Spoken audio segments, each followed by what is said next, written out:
Hey guys welcome my new video. এখন যেহেতু ঘন ঘন বৃষ্টি হচ্ছে, এখন কিন্তু চন্দ্রমল্লিকার ডাল থেকে চারা তৈরি করার একটা পারফেক্ট সময়। এখন কিন্তু খুব সহজেই একটা গাছ থেকে প্রচুর পরিমাণ চারা করতে পারবেন।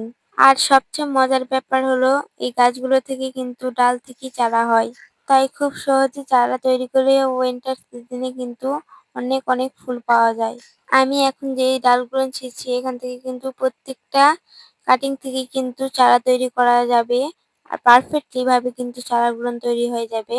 যখন গাছ থেকে ফুলগুলো কেটে দিয়েছিলাম তখন আপনাদের সঙ্গে তো ভিডিও শেয়ার করেছিলাম। যারা আমার ভিডিও প্রথম থেকে দেখেন তারা তো জানেনই। আমি বলেছিলাম ফুল থাকলে কিন্তু গাছ মারা যাবে, এই জন্য কিন্তু ফুল কেটে দিয়েছিলাম। আর দেখো তার 45 ডিগ্রি অ্যাঙ্গেল করে ডালগুলো কেটে নিব আর নিচকার পাতাগুলো সব কেটে দিব। এইভাবে কিন্তু সবগুলো ডালই কেটে নিব সুন্দরভাবে।